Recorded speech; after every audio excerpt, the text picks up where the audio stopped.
All right, peace, peace. It's Ali.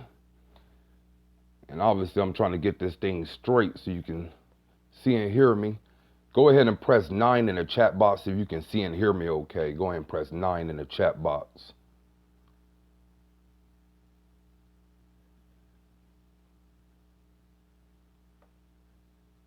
If you can see me okay and hear me, go ahead and press 9 in the chat box. All right, there we go. Peace. All right, I'm good. I'm good. All right, welcome. My name is Ali. If you're not familiar with me, my website is salimyers.com. And in this live broadcast, the goal of this is after I'm done, you have something that you can implement today. So this isn't about how to teach you how to meditate, because the thing is there's many ways to meditate. If you Google how to meditate, you're gonna come across a plethora of ways to meditate. So there's no one definite way to meditate. But my goal is after I lay these tips out that you can implement one or two in your life and make this thing pop for you. All right. So the way I like to do the live broadcast, first off, thank you to everyone who's watching live, joining us live. But the way I like to do the live broadcast, I like to disseminate the information. Then after I'm done, I'll field any questions that you may have regarding meditation. So the first tip, and I'm gonna go through these real quick. So I want the playback quality. The first tip is like you want to keep your spine straight when you're meditating. Doesn't matter if you're laying down or if you're sitting Indians in a cross-legged position or in a lotus position, but the goal is to keep your spine straight, your back straight. So if you're laying down, you can put something under your feet or under your legs to sort of put the small of your back to the floor. If you're sitting up, you just want to roll your shoulders back and sit erect as possible. What you'll notice is the longer you meditate, you might start to slunch over more and more. But as long as you remember just to keep your spine straight, whenever you're slouching, just go back to erecting your spine. So, especially at the beginning, you're going to be frustrated. You're going to be like, man, my mind is all over the place. I'm not sitting right. You have all these different thoughts that come up. That's your ego trying to prevent you from going deeper within yourself. So whenever that happens, you just have to get back into the act of what you're doing. So simply put, keep your spine straight. If you start to slouch, just put your spine straight again. And you'll notice whenever you roll your shoulders back, it automatically sits you up straight. And if you inhale if you inhale and the air goes to your stomach, if you do that, your spine will automatically go erect. So just try that. Just take a deep breath and take it to the stomach, and you'll notice how your spine will automatically go back straight. All right, so that's the first tip. Second tip is get in a habit of meditating in the same place in the same time every day. Get in a habit of meditating in the same place, the same time every day. What that's going to do is naturally create an anchor. An anchor is something that puts you in position to do something. So say, let me give an example. Say I'm going to meditate every day at 8 p.m. and I'm going to do it in my bedroom. You get in the habit of doing that 8 p.m. every day and you're doing it in your bedroom. By the time you do it the 30th, 40th, 20th time, it's always going to become a tipping point where your mind is going to associate that time and place with getting into a meditative stance or whatever. So once you get in the habit of doing that, it's going to make you get into that state a lot quicker. Let me use a simple analogy. Most people have a job. You're watching this, most of y'all have a job. You go to work. You have a certain time that you have to go to work. Say you have to go to work at 9 a.m. in the morning. Around 8 o'clock, you're getting ready every Monday through Friday. So what your subconscious mind, what your mind is doing is already preparing to be at work even before you start, because you are routinely getting ready at that time or whatever. So that's one of the beautiful things you can do is start to meditate at the same time and at the same place every day. Another tip is use meditative sounds. Use meditative sounds. Meditative sounds, there's a few keywords I'm going to throw at you. One is binaural beats, binaural. The second is isochronic tones, that's isochronic, isochronic tones. The next is solfeggio harmonics, that's solfeggio, solfeggio harmonics. And pardon me if I'm misspelling, but I'm sure Google will correct it. Binaural beats, isochronic tones, and solfeggio harmonics are all meditative sounds that you can use in order to get your brain waves in a particular state. What you'll notice, there's different binaural beats with different frequencies that's going to induce a certain state. There's different isochronic tones with different frequencies that's going to do the same as well. So Solfeggio harmonics, they have a different frequency that's going to resonate with different chakras. Simply put, whatever you're working on, there are meditative sounds for it. You can also look up nature sounds or birds chirping or something like that. Anything that you can do to listen, even if it's hip hop. You like hip hop, you can listen to hip hop. You like R&B, you can listen to R&B. But a lot of times, like if you got children at the crib or if you live in somewhere where there's a lot of noise, you may not have that quiet or whatever. So what I notice is putting headphones on and putting some sounds on is going to drown out the background noise in the crib. So it doesn't matter if the children playing, the neighbors are being loud or whatever. As long as you have your headphones and your meditative sounds, that's also going to help you meditate deeper. And like I said, all these tones that I mentioned, they have certain frequencies to induce a particular result. So if you look up something like third eye binaural, there's going to be a tone specifically to help you start to tap into your third eye. All right. If you go to my website, salimyers.com, and click on the shop, you'll see some of our meditative sounds. I also have meditative sounds on my YouTube that you can check out for free. So definitely do that. So meditative sounds, third tip. Fourth tip, and I know it's people putting little things in the chat box or whatever. You got some tips, you can go ahead and throw them out. But I got about 9 tips. They're bangers, yo. 9 bangers. I could sit up here and give you 99, but if I give you 99 tips, more than likely you're not going to implement 99. But if I give you 9, you're going to implement 1 or 2 of these, and it's going to make it pop for you. Fourth tip, focus only on breathing or counting. And this is, and I've seen somebody put that in the chat box, how to quiet the mind during meditation. This is for people that have a hard time concentrating and focusing on meditation. The thing you can do is just focus on counting or breathing. And what this does is going to gear your mind to focus on something internal. Because if you're breathing, you're only focused on your breath. If you're counting, you're only focused on counting. So you're not going to be worried about what the children are doing, what you're going to cook after you meditate, what you're going to do at work, what you're going to wear the next day. You're not thinking about those things because your mind is focused on something. So focus on counting and focus on breathing. And it's as simple as that. Breathing, and I'm just following my breath if I'm using that technique. Or counting. 1, 2, 3, 4. And that's all you're doing. And like Chris said, shout out to Chris, you can focus on walking down the steps. This is a technique that I teach called etheric meditation. I might have to do a video on that. But whenever you create a visualization where you're walking down the steps in your meditation, you're visualizing yourself walking down the steps. What that's going to do is give your mind a focal point, and also when you're descending, it's like going into your subconscious mind. I've had tremendous results from imagine a stairway going down and focus on walking down those steps very slowly, where you're feeling the steps as you walk down and you're counting in. Something I recommend it for a lot of people, and they benefit as well. So in addition, with your counting, you can focus on walking down the steps. Fifth tip. This is something too, I don't think I've ever heard someone give this tip out as far as meditation. But something you can do is create an anchor, a word or phrase. Create an anchor, word, or phrase. Once again, an anchor is something that's going to get you in a particular state. So say that you make up a word, or you can even find a word, or you can look at a mantra or something. So there's many different ways to come up with a word, but after I explain it, you'll see what I mean. So let me make up a word.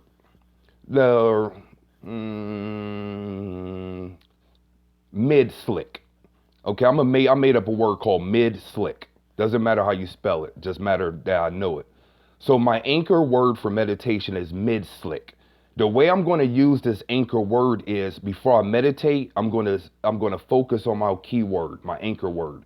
So mid-slick, mid-slick, mid-slick. And what you do is once you get into a meditative state, once you start meditating, And if your mind starts to wander, or if you feel like you're not going deep enough, then you just chant your word again. I forgot the word, I forgot the word, but my anchor word. And the point is, say the word whenever your mind starts to wander. What that's going to do is create an anchor. And like I explained with meditating at the same place at the same time, the more you do that, the more your mind is going to associate, I'm meditating. This is what I need to be focused on. So you say your word, when your mind starts to wander, it's going to put you right back into that meditative state. Now, I'm going to tell you like this. Mid-slick. I'm going to tell you like this. It may take practice. That's why it's called a meditation practice. But y'all cats go to the doctor and they practice medicine. But you'll believe everything they say. So my point is, you need to practice your own things or whatever. So just because you're practicing meditating doesn't mean you're going to master it the first time. And I believe that's what a lot of people get frustrated on. You start to meditate, you feel like you're not doing it right, you're not having experiences that people are posting on Facebook and YouTube or whatever, and you start to compare your experience to what other people are experiencing. And I promise you, you're poo-pooing on your own path when you do that, So don't worry about doing it perfect. Don't worry about doing it correct. Worry about just doing it. The more you do it, you'll get into a state where you're doing it right for you. Because like I said, there's many ways of meditating and everyone has different experiences or whatever. So create an anchor word or phrase. And like I said, you can even do a mantra. Say your anchor is Ganapate Namaha or something like that. Then you can say that phrase whenever you feel like your mind is wandering, and it's going to anchor you back to a meditative state.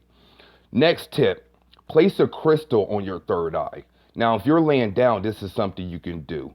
All you have to do is look up crystals for the third eye. They're either going to be white, they're either going to be blue, or they're either going to be purple. For the most part, white, blue, and purple are mostly your third eye crystals. But if you're not familiar too much, just put in crystals for the third eye. And all you have to do is put the crystal on your third eye while you're laying down. If you don't know where your third eye is, it's in the middle of your forehead. And if you want to do something else with this, focus on breathing through that crystal as you lay down. So using our example of counting, I can count my breath 1, and while I'm breathing in through my third eye, and when I exhale out, I'm exhaling through my third eye. If you do that enough, you'll start to feel sensations in your third eye. Some people it tingles, some people have heat sensation, some people have cool sensations, but when you practice this, depending on your spiritual maturity, depending on how you're built, you'll get to the point where you start to feel it in your third eye. And what the crystal does is magnifies that energy. And plus, it gives you more of a focal point. So instead of focusing on something that you may not, quote unquote, can see, you can focus on that crystal right on your forehead, breathing in and breathing out through it. Very powerful technique. So place a crystal on your third eye. Next tip, and I got 2 more for y'all, and I'm going to answer any questions or whatever. Remember to like the video if this is resonating with you and you feel like somebody can benefit from it, and you can share it as well. Next tip is use scents, smells to trigger a meditative state. Use scents or smells to trigger a meditative state. So these are incense, these are candles, these are Palo Santo sticks or whatever. But you can use scents in order to create a meditative state. Now, the quick science on this is that the scent is connected to what they call the limbic system. The limbic system is also connected to the third eye or whatever. And when you look at the brain, one thing connects to the other. It's like the shoulder is connected to the arm is connected to the elbow. But when you look at the brain, a lot of things are connected. So the scent is connected to the limbic system. And in a nutshell, once you have a certain scent, it can induce a particular state. You want some historical cultural reference, you can look at the walls in Kemet, Egypt, on the hieroglyphs or the Mudu Neter. They actually had glyphs where priests and other people were having what they call aromatherapy. They'll get into a cave or they get into a particular temple or something like that, and they'll have fumes and they inhale it and get into a meditative state. This is also popular amongst a lot of indigenous cultures where they use particular scents to get into a meditative state. So some of the scents that you can use are obviously frankincense, myrrh, white sage, and Palo Santo. Frankincense, myrrh, white sage, and Palo Santo. All those scents will help you get into a meditative state. So spark an incense, get into your zone. It'll help you get it popping a lot easier. Last tip, and this is for people that are having a hard time meditating with their eyes closed. You're having a hard time meditating with your eye closed. What I recommend is look up something called scrying. Scrying. To be honest, I personally don't meditate. I scry. I scry for 30 minutes every day. So scrying is where you leave your eyes open and you loosely glance at something or you gaze at something. You can do this with a candle. You can do this with a crystal. You can do it with what they call scrying mirrors. You can do it with a bowl of water. In fact, when you look up Nostradamus, peace and blessings be upon him, he used scrying in order to get predictions. So this is for people that really want to see things. You're not spooked by seeing auras. You're not spooked by seeing different beings come about. Truth be told, when I first started scrying, I literally had a being come out of the flame. Literally had a being come out of the flame. You know, if that's something that may spook you, I don't recommend that you scry because it's going to help you tap into your third eye a lot quicker. And to be honest, a lot of people are scared of certain ghost spirits and seeing certain things. So if you're spooked, I wouldn't do it. But if you're in a spot where you're meditating with your eyes closed, you don't like it, it's boring or whatever to you, because meditating like regular is boring to me. But scrying is crack.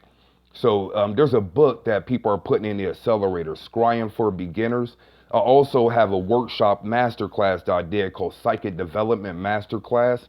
You can find out on l9shop.com. That's el9shop.com, where I step by step laid out my scrying technique, also with some tips for meditating and developing your psychic abilities. So I'm not going to share my particular technique because it's something I've been doing for lifetimes, but in that workshop is the only place where I've shared my specific technique that I did or whatever. So keep your spine straight, first tip. Practice meditating at the same place and same time every day if you can. Use meditative sounds. The keywords are isochronic tones, binaural beats, and solfeggio harmonics. Focus only on breathing or counting so you're not blindly meditating and just trying to visualize and do different things. You can just focus on your breathing or counting. Create an anchor word or phrase. This could be a made up word or made up phrase, or it could be a true word of power, or it could be a mantra, something that you chant while you're meditating to get back into the zone. You can place a crystal in your third eye. Just look up crystals for third eye or crystals that are white, blue, or purple. You can use scents or the scent of smell to trigger meditative state. These are incenses, candles, Palo Santo sticks. And the last tip, if you're having a hard time meditating, try scrying. That's meditating basically with your eyes open. All right? So if y'all have any questions for me, I'll be more than happy to fill them. Also, if you're looking to establish a meditation practice, you may want to look at my flagship program called the Spiritual Master Accelerator. We have two specific things helping people to start meditating regularly. One is a challenge. We have ongoing challenges in the program. And the way it works is every day you meditate for at least 15 minutes, you go into what's called a community sangha and you put done, or I meditated for 15 minutes. And our sangha is gamified, meaning that you get points that you can use to purchase things like books, consultations, gift cards and stuff like that. So it's giving you some incentive for meditating. We also have what's called the mastery laws, where people go and they put down their practices. So we have people every day going, putting like, I did my altar work, I meditated, I did this or whatever. So the Spiritual Master Accelerator program is just like that. It's going to accelerate mastery, accelerate your spirituality. Meditation, I would assume that most people would agree, that's probably the staple for any kind of spiritual practice. If you don't have any form of meditation, more than likely you're not growing as much as you can. Meditation is one of those cornerstone things that you want to do. Okay. Also, some of the products I mentioned too, you can find at l9shop.com, el9shop.com. All right, let me see if I have any questions. Hey, appreciate everybody for tuning in. I love doing this like this because it makes me feel like I ain't talking to myself. Danielle, Veda, Miss Shakur. Is that Victoria Shakur? Let me know if that's Victoria. Sleepy Hollow Tips, my big bro Chris, Antoine Ford, Taj B. Appreciate y'all. Appreciate y'all. All right, my life path number is 9. My house number is 9. My current talent number is 9. The Warrior Spirit. I'm personal trainer, entrepreneur. What's the best way to take advantage of that? I hate to say you might need to talk to me one-on-one, but I'm going to do a reading for YouTube. I'm going to do like numerology reading. That's probably the next live I'll do. I'll probably do it next week. So I'm only taking questions as far as meditation right now. Appreciate that, Chris. The Mastery Accelerator is guaranteed to help you evolve. Spiritualaccelerator.com. Okay, I pardon self, Miss Shakur.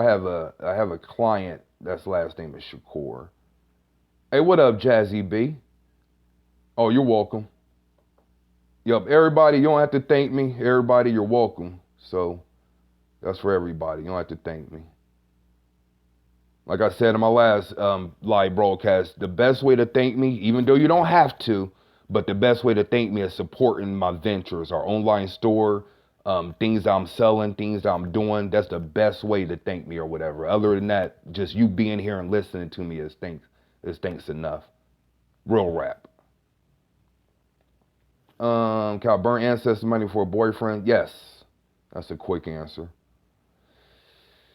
What does it mean when your chakras are vibrating after meditation? It means they're tapping in. It means you're tapping in. What you can do is you have a particular chakra that's vibrating. Say it's your heart chakra. Next time you meditate, focus only on that chakra. The chakras have information stored in them. This is something I taught my studentship program. I need to make some modules for the accelerator. But each chakra has information locked in it. So if you know how to tap into your chakra, you can basically extrapolate whatever information you need to. So without getting too technical and confusing you, what I would do is if you have a chakra that is sticking out to you, next time you meditate, just focus specifically on that chakra. And you have to be receptive because you'll get information. I recommend that you keep a pad and pen next to you because once you come out, you're going to get a bunch of information if you do it correctly. What up, Janelle? Peace, sweetheart. Can chanting be helpful? Yes, you can chant as well. You can do like a mantra meditation. This is something you can look up. Look up mantra meditation. And a mantra meditation is you just chanting a mantra over and over and over. So yes, you can chant mantras. I always wonder, how can I meditate on the number 9 basically? Look at the number 9 in your mind's eye and focus on it. You can also write the number 9 and glance at it or gaze or scry at the number 9. So say I wanted to write the number 9 on a piece of paper, or you can use a tarot card, the number 9, tarot card or whatever. But anything with the number 9, you can visualize on it, or you can literally watch it by scrying or whatever. That's how you can meditate on the number 9.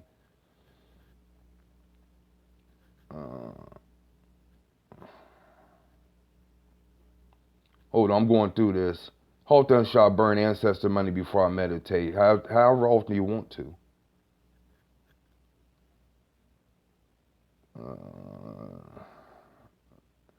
Can chant be okay? Thank you for the information. What if you meditate and it's a lot of negative things? Perfect question. Probably the best question I've had in a few YouTube lives, for real. If you're meditating and a lot of negative stuff's coming about, that is actually a breakthrough, believe it or not. I was speaking to a gentleman yesterday or whatever during a consultation, and he's on this path and he was experiencing a lot of breakthroughs, a lot of positive things. He's meditating, doing his solar work, he's doing all this quote unquote positive spiritual practices. Out of a sudden, he started getting hit with a bunch of chaos. I'm not going to go into it, obviously, because it's private. But let's say he's dealing with some things that a lot of humans wouldn't be able to deal with. And what I had to explain to him is when you get on this spiritual path, and I'm answering your question, believe it or not, when you get on this spiritual path, many of us talk about peace, love, and light and how everything is beautiful, unicorns flying out the sky, chakra colored socks coming out, all this different beautiful stuff. But the truth be told, once you take this spiritual path, it seems like everything is going up. Then all of a sudden, life just comes and just smacks you right across the face. That's the negativity that a lot of you have been suppressing. I'm going to say that again. That's the negativity that a lot of you have been suppressing. I can assure you right now, if you're dealing with any spiritualist, anybody into their metaphysical craft or whatever, and they haven't told you that they've had setbacks, they've had challenges, that everything wasn't hunky-dory, they're lying to you. They're lying to you.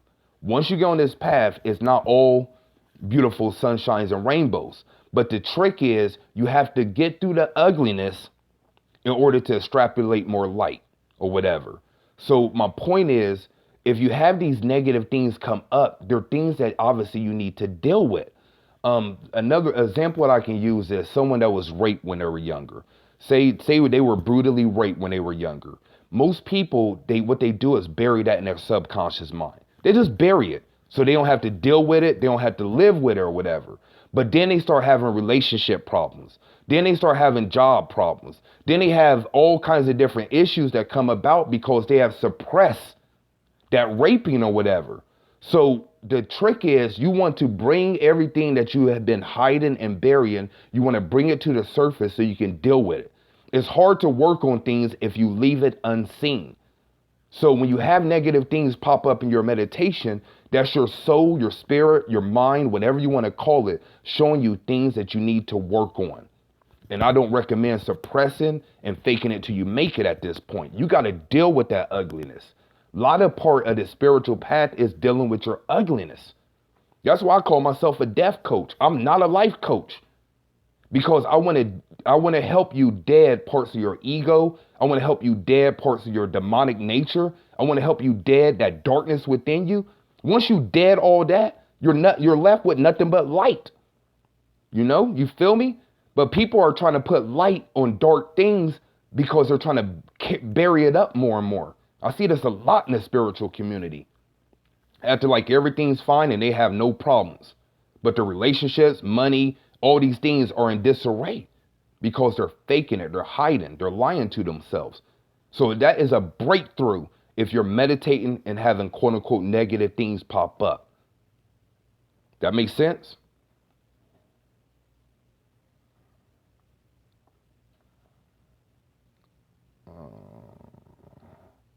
Should meditation come before altar work or after? It doesn't matter. Some people like to meditate after altar. It doesn't matter. Oh, peace, Ray Sean. I think you are in the Accelerator. Peace, my brother.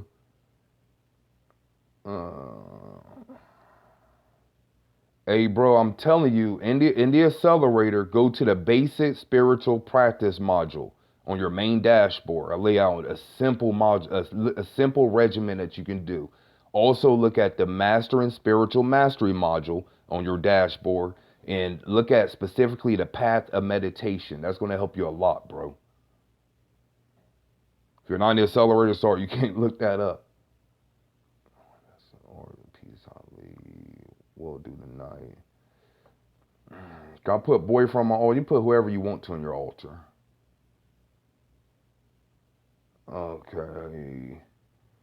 Hold on. When I do to meditate, maintain my focus, I go as far as bending the matrix. My body dances. And once I get to a point, I lose it. Not to me. Okay, that's somebody making a statement. You're welcome. Welcome, everybody. Is that why there's so much anger? Is that why there's so much anger as far as what? I'm assuming, you talking about like spiritual people? I don't know what you're talking about. Can a person in your life experience some of those energies if there is negativity between the two? All relationships are symbiotic. All relationships are very dependent. For anybody to tell you that, obviously this is a lonely path, but you're not on earth alone. So that lets you know that humans are social beings by nature. This is a fact. Humans are social beings by nature. And the plus degree is people that you have a deep relationship with, more than likely you're part of each person's soul group. Soul groups help each soul work on particular things. So simply put, when you're working on something, You'll notice how your close friends, your lover, your boyfriend, girlfriend, whatever, they're either working on something similar or they're working on a total opposite. But what people do is we help each other get over lessons, learn lessons, and also grow and evolve.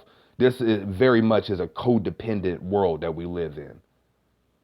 Even if you look at it on the soul level, because like I said, even if you're by yourself, not married, no children, don't have any family, you're still part of what they call a soul group or a soul collective.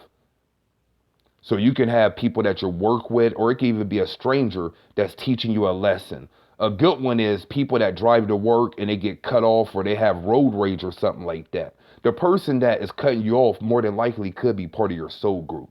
Even though y'all don't kick it or whatever, but they can still be part of your soul group. They agreed to cut you off because you have anger issues in this lifetime. You feel me?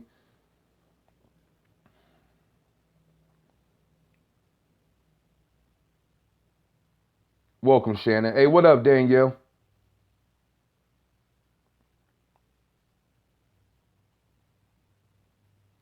When a negativity pops up in your head, do you continuously think about them? Isn't that attracting them to you more? Um, all you have to do is focus on the problem. We are so removed from getting answers from the Most High and getting answers from our higher self. Just the way you pose the question to me, pose that to your higher self. That's the whole point of meditation. Meditation is to think or ponder. So you're opening yourself for answers. So using that example, when a negative thing pops up in your head, all you do is focus on that negative thing and be open for how to alleviate it or how to get over that block, so to speak. And the key is you don't ask questions, you just focus on the situation. So let me give a practical example because you did ask a very important question. So say I'm meditating and the issue of I'm hard on my children come up, you know? I'm just sitting there meditating and my spirit is saying, you're hard on your children. You're hard on your children. Why do you whoop your children? Why do you whoop your children? Why do you cuss your children out? So point blank, I'm being too hard on my children. So all I'm going to do is focus on why am I being hard on my children? Why am I being hard on my children? Why am I being hard on my children? Then just focus on being hard on my children. Being hard on my children. Being hard on my children. What you want to wait for is something that is answering you. And the trick is, it's going to sound like your own thoughts, but it's not your own human thoughts. You're actually getting information from other places or whatever.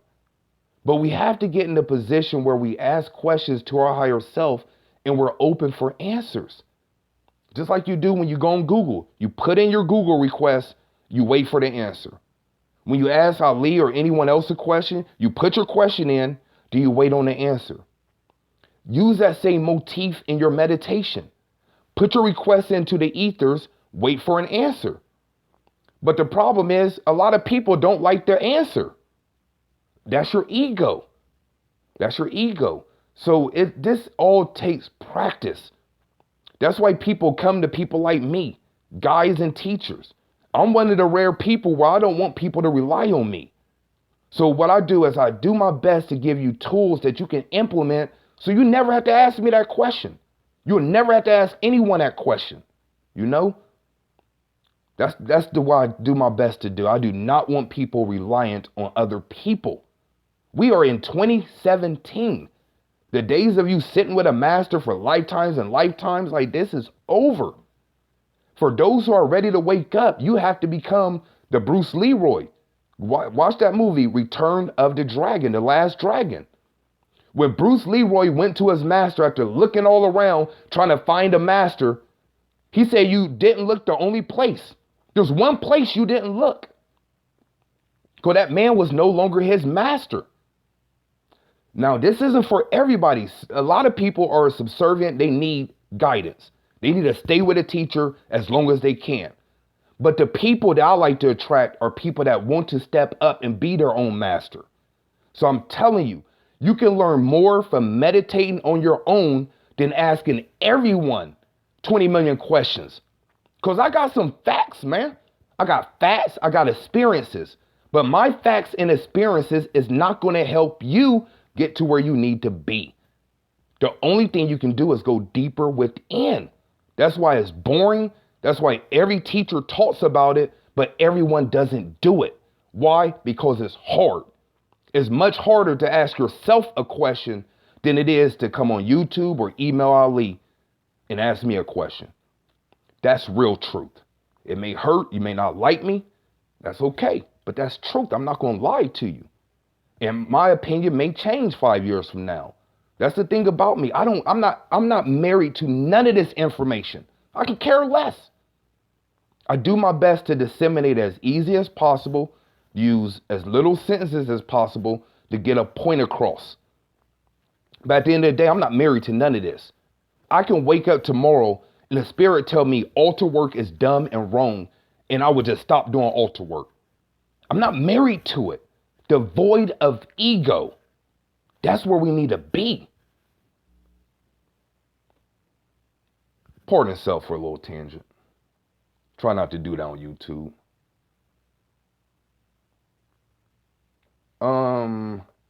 Can you meditate during physical work like cleaning and cooking? Like I taught in a Master and Spiritual Mastery module, which you can find at spiritualaccelerator.com as only part of my program. But there's two types of meditation. There's still meditation where you're being still, and then there's obviously moving meditation. So walking, jogging could be meditating, cycling, cleaning could be meditating. When you're washing dishes, if you're washing dishes manually, guess what? You're meditating because you're not focused on each dish. You're not like focused and really putting all your consciousness there or whatever. But anything you're doing routinely can be a meditation. Vacuuming can be meditating. Cleaning can be meditating. Some of the more popular as far as moving meditation are obviously yoga, tai chi, qigong, and stuff like that. But anything could be a moving meditation. You know, I remember the first time I really jogged when I was an adult. And the dude I jogged with was my actual supervisor at my job at the time or whatever. And he is talking about this runner's high. I get this runner's high or whatever. Now, I've been high, you know what I mean? But hey, I didn't know what the runner's high was. So when I started jogging with him, I seen exactly what he was saying. It's like meditating. You know, after I get done scrying, it felt like I smoked 2 pounds of loud and went jogging. You feel me? So anything that puts you in that state or makes you feel that way is sort of like meditating.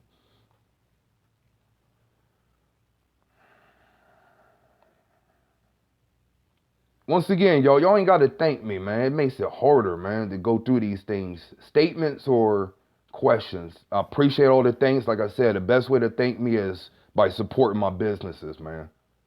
This is all I do. I don't work for anybody. I'm completely sovereign. I teach. This is what I do or whatever. And work with people one-on-one, obviously. And like I said, my current rate to work with me one-on-one is $200 an hour, you know. So the best thing to do is join my program, Spiritual Master Accelerator program, spiritualaccelerator.com. Got a 30-day money back guarantee. Ain't nobody asked me for their money back. Put it like that.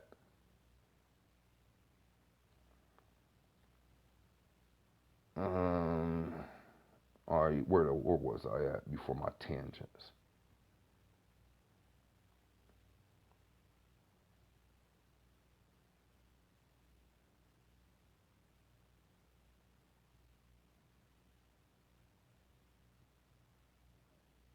What is ayahuasca? Ayahuasca is, this is something you can look up, but ayahuasca is a very popular, very popular mixture that's popular in the Amazon or South America. But it's something that you can take in order to have certain experiences or whatever. All they're doing really is simulating a dream state while you're awake. Simulating the dream state while you're awake. So if you look at while you're sleeping or dreaming or whatever, now magnify that by 100. That's what ayahuasca is. Ayahuasca is what's called DMT or dimethyltryptamine. There are certain plants where you get what's called monoamine oxidase inhibitor. Long word, I know, pardon the nerdism, But a monoamine oxidase inhibitor, what it does is once you combine that with a certain plant, it's going to have the DMT go straight to your brain. If you don't do that, the DMT will go straight to the bloodstream. You won't have the experience. So the shamans, what they do is they have a certain combination that they do in order to get you into a very deep trance-like state where you have different experience. Like I said, it's like astral projecting or astral traveling, but being very awake and having your experience multiplied by 100.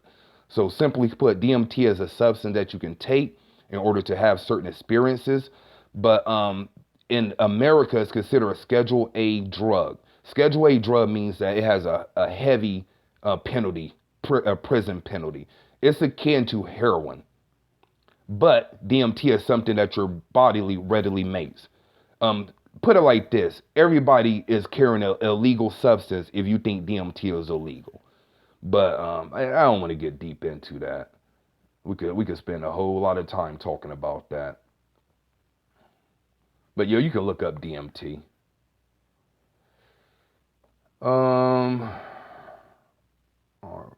What is mugwort? Can they help? Mugwort is a herb. Yeah, it can help you. What I noticed with mugwort, it can help you with dream recall. I like to use a combination of mugwort, blue lotus flower, and a crystal called modivite. Mugwort, blue lotus flower, and a crystal called modivite. Put that into a bag, a satchel, and put that under your pillow at night. You're welcome. We also have something on L9 Shop, el9shop.com, called the Modivite spray. This is actually a spray that you can put on your aura, put on your temples, and when you get into a meditation, it's going to make your meditation way deeper. L9 Shop is called Modivite spray. It's something exclusive to us. Can't find that anywhere else, especially our blend. What's the best way to do writing meditation? If you're talking about automatic writing, go into a meditative state, however you do that. And once you come out, get a pen and pad and just let whatever comes out. Don't filter it. Don't think. Don't try to edit or anything. Just let it come out. Truth be told, I need to make a video about automatic writing. That's a good reminder.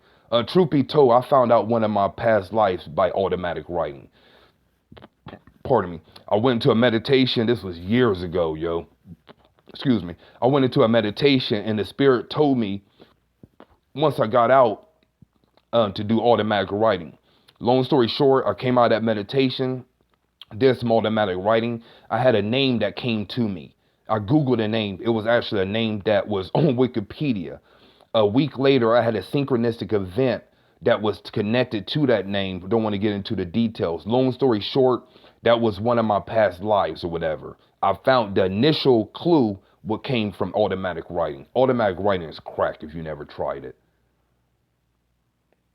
So all you gotta do is put in automatic writing. You'll find a plethora of information, I'm sure.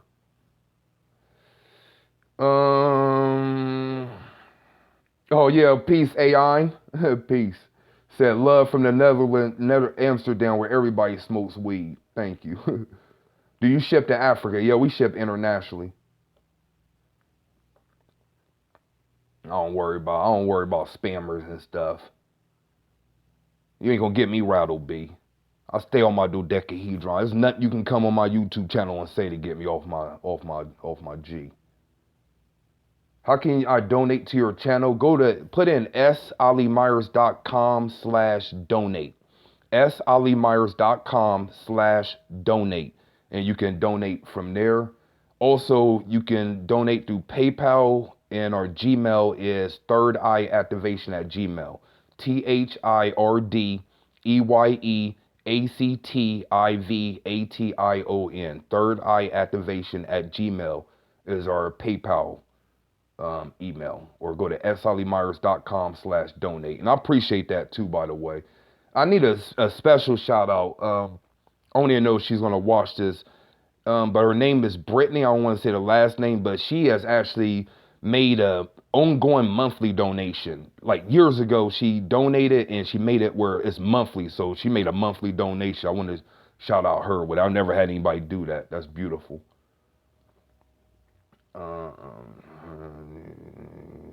To my answer, I talk all at once. How can I get them to calm down? I really can't understand what's being said. It happens whenever I go through my family photos. Just tell them. Once again, we're just talk to them and tell them. Also, what you can do is with a spirit guide or connect with a head ancestor or your higher self. The point is, you want to create some sort of hierarchy. So if you believe in spirit guides, connect with your spirit guide. You believe in guardian angels, you say my guardian angel. But you want to connect with a certain being, and you want to use them as like sort of a bouncer. Um, Mediums definitely do this often or whatever. And all you're going to do is tell your spirit guide that to only allow one person to come through. Only allow one person to come through. If you're not comfortable with that, then you can talk to your ancestors and tell them, just like you told me, I'm having a hard time understanding you. I only want to hear one at a time or whatever. So you can either talk to your spirit guide and have them act like a bouncer, so to speak, a spiritual bouncer, or you can talk to the ancestors and tell them, only one at a time or whatever. But usually, for the most part, it's as simple as just talking to them. I made a video talking about how to remove deities off the altar. In the video, I basically just told you just to talk to them, yo. Too many times we act like all this stuff is so grandiose and all this stuff, man. I'm telling you for sure, like this stuff is more niggly and more just regular than it is highfalutin and weird and stuff like that. Just telling you what it is.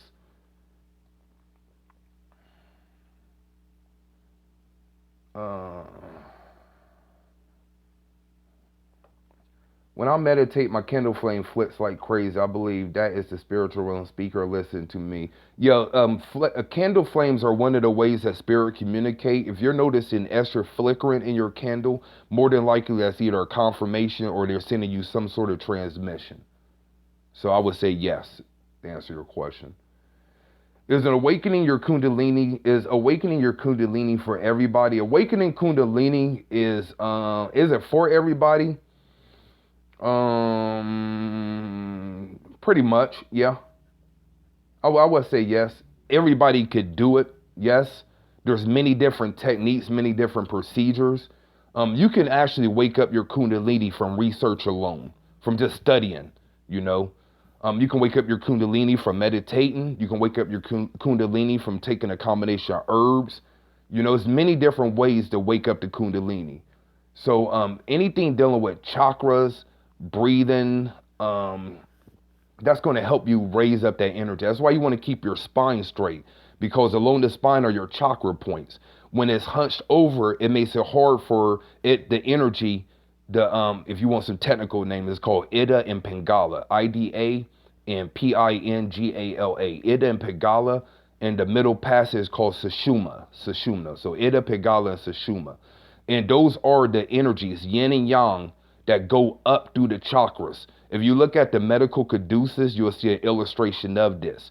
But all it is the energy is starting at the root and working its way all the way up to the crown. So when you keep your spine straight, it allows the energy to move through the chakras beautifully.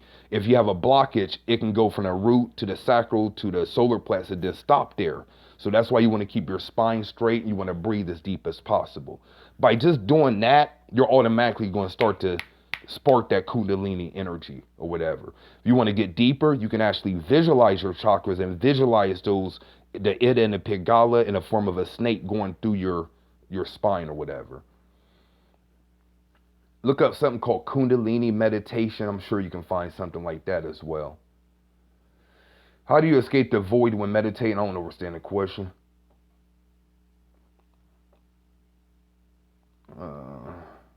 Remember, meditation questions, y'all. Meditation. What's more effective, thoughtless meditation or intentional meditation? It depends on you. What works for one person may not work for you. That's why you need to form your own thing or whatever. So I can't tell you which one is best for you.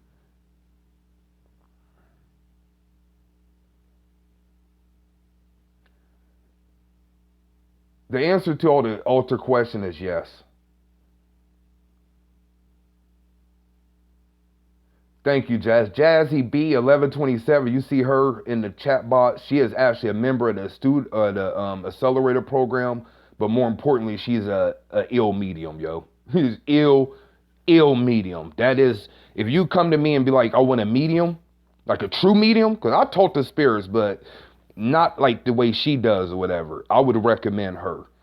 Jasmine Bell on Facebook. If she can put her information in.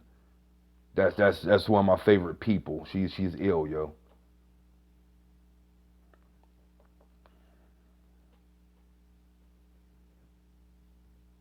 I'll answer that one.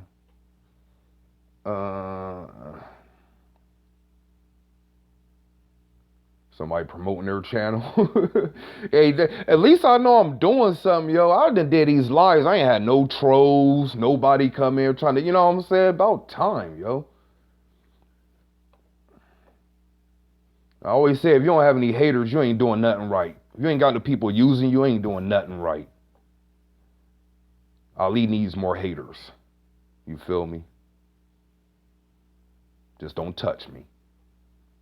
I ain't one of those spiritual people be like, I just prayed for you, don't touch me. I'm from the hood.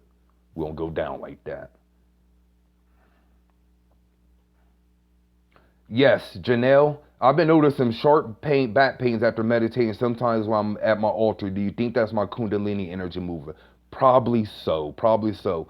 Think about Kundalini, and the reason why I said that the spiritual thing isn't all love and light and feel good. Kundalini energy hurts. For the most part, it hurts. It's uncomfortable. It's called growing pains. Why do they call it growing pains? Then you look at all the times that you've grown in your life, it's usually after pain. One of the hardest pains that we have as humans, and I can't speak for this in this lifetime, but it's giving birth to a child. Very painful from what I was told. Rips up stuff from what I was told. Got to get stitches for that. You feel me? But it's very painful, but what comes out of it is something beautiful called a baby. So Kundalini energy a lot of times is painful, yo. Very much so. Great question, Janelle. Another one of my favorite people. Beautiful soul. She actually, since she's been with the Accelerator, that's the person I said on one of my videos. She's just produced a book. Gonna have a book published. Can't wait to promote that with her. Definitely, I'll let y'all know about that. Janelle Morgan. And she edited Noun Purpose Manual. She is the lead editor for that. So she's good people. Appreciate it. Once again, you're welcome. All the thank you and so you're welcome. I go live about once a week. I try to, but I've been back on my video game, man. It's a lot of videos that I haven't covered that I wanted to document. So a lot of people like my real quick videos. These live, I go a little longer because I'm answering questions and stuff like that. Like I said, this is no script. I ain't Googling nothing. You ask me a question, I'm going to answer to the best of my ability. You feel me? So these lives are a little bit longer. But my regular videos, I like to keep them very quick and straight to the point. That's what I've had so many people hit me out. I just appreciate you straight to the point, you know what I mean, very direct or whatever. So that's why I like to do my videos. I never heard of a telekinesis enhancer. Thanks for taking, hey, yo, peace. You're welcome, yo. You're welcome. Like I said, best way to thank me, l9shop.com, salymyers.com, spiritualaccelerator.com. You don't have to, though. I'm not telling you have to. But at the least, give me a thumbs up. You know what I'm saying? During meditation, seeing color, seeing purple, why? Look up the crown chakra. That's probably going to answer your questions. My spirits tell me not to answer, but give you something to look up. Look up crown chakra and see why did I tell you to look that up. That's my answer for that. What's the most effective ways to quiet that chatter of the mind? I have the hardest time clearing out negative thoughts. I gave you techniques for that. If you just came in, you want to go back and watch the video over. Basically, everything that I laid out will help you quiet the mind chatter. Mind chatter is, all it's doing is, pardon me, Mind chatter, all it is your voice, your thoughts or whatever. And the reason why it's so amplified is because for the most part, you don't sit in quiet. For the most part, you got a radio, TV, you're doing something. When are you really just sitting still and not listening to anything? When you do that, your mind becomes loud, your thoughts become loud. The plus degree is the reason why people gotta fall asleep with TV, gotta drive with the radio on, always gotta hear something in their ears is because they don't want to hear what's really going on. Once again, we suppress things that don't even know we're suppressing it. The reason why a lot of you aren't meditating is because you're really scared to hear those thoughts. Like when I first came on my path, and I was sharing this with the dude yesterday because I was like, man, I need to share more of my struggles or whatever. One of the struggles I had as a human, especially being an alpha male, dominant male or whatever, very young energy, is I felt like with my children, especially my boy, I never whooped my daughter, but with my boys, I figured whooping them and being boisterous would make them listen.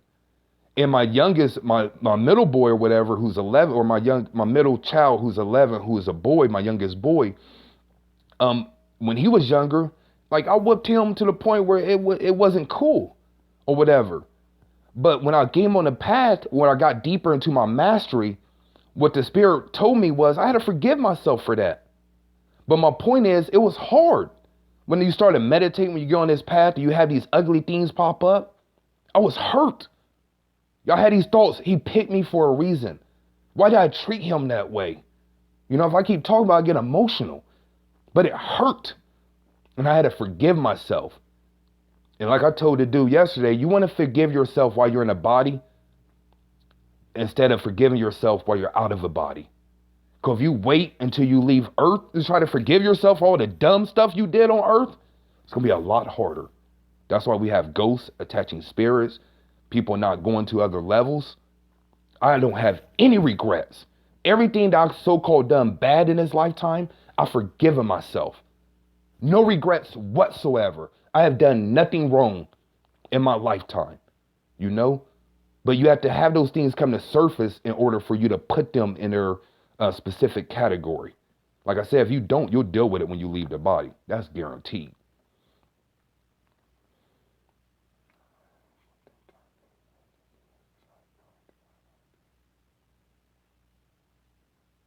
They say we have 7 major chakras in our body. Then we have chakras that's above our body and above our head. Technically, the crown chakra is not in the body. It's above the head. So you can say you have 6 major chakras or 7 major chakras in the body, but you also have minor chakras as well. And that's taken from the Tibetan chakra system, if you want to look it up.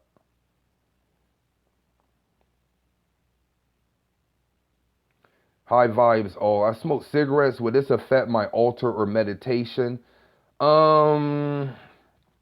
If you feel like it's something that you're doing that you don't want to do or you need to stop, then more than likely it will. Anything that you are, once again, we judge ourselves, yo. Most people call themselves gods. And if you look at it, it said in the Bible, it said only God could judge me. So if you're a God, you're only judging yourself. So when you're like, man, should I do this? Should I do that? All you're doing is asking yourself, should I allow myself to do this or allow myself to do that or whatever? Like me personally, I don't find anything on earth to be quote unquote dark or wrong and nothing on earth to be right or light. I like to use the example, if you kill somebody, is that right or wrong? Most people say wrong. But if I say if you killed somebody in self-defense, you'd be like, oh, that's right. So killing, the act of killing, you can't even call that light or dark. It's just an act, depending on your motive or whatever. So why are you smoking? Do you think it's bad? Do you think you need to stop? Do you know what I mean? You have to ask yourself that. When you start to meditate, your spirit is going to tell you, yo, you shouldn't be doing this. You know, that's why it's very important to be I, self, law, and master. Once again, if this doesn't resonate with you, you need to find a teacher or find somebody, you know, do you. This is for people that want to be masters. You want to get to the point as quick as possible where you don't feel like everything you do is justified. There's no right or wrong. You just do you. Your spirit will tell you when you need to stop something. You know? Like, I'll put it like this. If you haven't stopped anything, that means you're addicted. If you smoke cigarettes and you can't stop, you're addicted. You smoke weed, you don't take breaks, so you can't stop, you're addicted. You drink, you can't stop, you're addicted. You curse and can't stop, you're addicted. Anything that you cannot live without, you're addicted with. you know? And I had a brother, Sai Shanti, who that's big bro or whatever, and he made a very important statement to me one time. Because I was talking, we were building, I was just talking about during the conversation, I realized, I was like, man, everything in my life I quit, man. Like I've quit everything, including food, yo. You know what I'm saying? And what he told me was profound. He said that shows a level of self-mastery. Whenever you can quit, subside, stop, cut off something, that shows a level of self-mastery. So a better question is, can you stop? And if you say no, then you obviously haven't reached a certain level of mastery.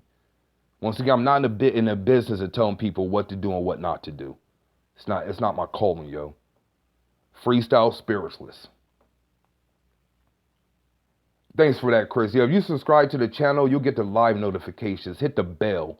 Believe it's like you hit the bell, it'll tell you like I'm up on here.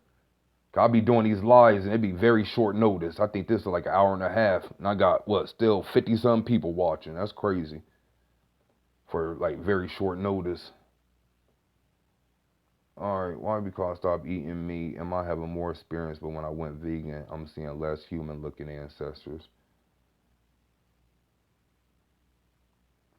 Why? Because I stopped eating meat. Am I having more experience? But when I went vegan, I'm seeing less human-looking ancestors. You're probably seeing different vibrations of beings or whatever. From what I can tell in a question, you're probably... Did you see a being that looked kind of insect-like, Sleepy Hollow tips? That's a question specifically for you. Yeah, thank you. Don't forget to hit that like button. All right, hello, new to my... Okay, that ain't a question. Appreciate that.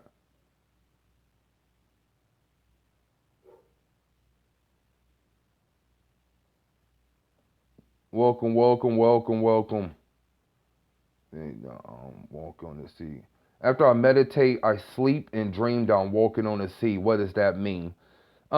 It's a few possible things. It could be a sea, a deity that you're connected with. It could be a past life you're connected with.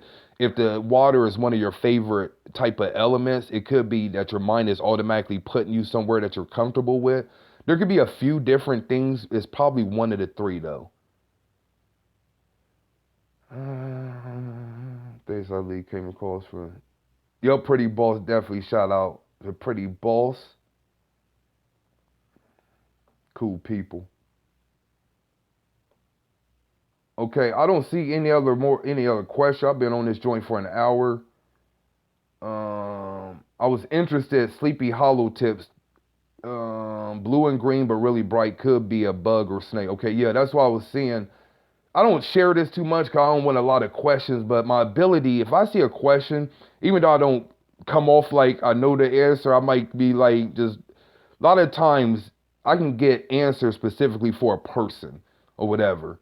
I noticed that throughout the years, it went from I had to speak to people, which started on a radio show. Now people I can see it in the written word. And as long as it comes from that person, I can see what's going on. So that's the reason why I asked you that. Those are beings that are connected to your consciousness. What I recommend is if you can remember what they look like, go into a meditation, focus on their image. And it's like, that's their phone number.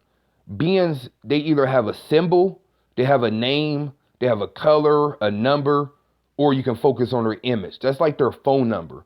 Once you connect, you'll feel like someone picked up the phone. And that way you can ask them whatever you want to ask them. You know, you're advanced enough at this point where you should be able to do that. I'm speaking specifically to you, Sleepy Hollow tips. You may not feel like you can do it, but you can do it. I can sense in your energy.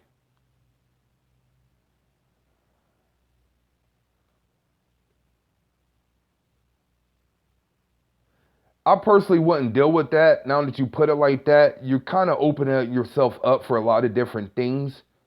I would safely communicate with spirits before I use a device like that. That's similar to the Ouija board. I'm not one to say the Ouija board is good or bad. That's not my type of thing or whatever. What I can say is a Ouija board is a portal. And if you just like go, this is a perfect example. Go to your front door right now and just open it. Then go away from that door. You wouldn't do that because you don't know who's coming through or whatever. But if you open a door and yell, "Hey, yo, such and such come through," now you're inviting one person through that door. Ouija boards, like most people, or anything where you're opening up to spirits, they're just inviting whatever to come in. I recommend that you invite a specific being to come in. That way you can control the environment and minimize your risk or whatever. All right, I'm going to take one more. Remember, L9shop.com, EL9shop.com. That's our online store. SILeemyers.com is my main website where you can find everything. SpiritualAccelerator.com is my flagship mastery program. That's for people that's really wanting to master their spirituality in a safe environment with some guidance, tutelage, working with me, and also in a community. Like the community and the accelerators is A1, yo. I love them cats, man. Love those cats.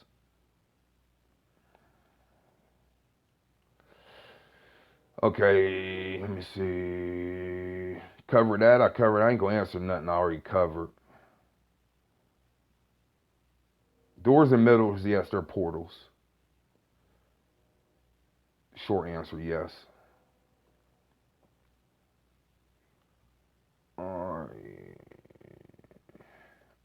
Okay, I was meditating one day and found myself in what looked like ancient Egypt. I saw a huge book with ancient writing. What was that about? Is that the Akashic records? I don't believe that was the Akashic records. What you were tapping into, I mean, I guess you can call it the Akashic records, but what you were actually tapping into was an imprint. Everything in our physical leaves a spiritual imprint.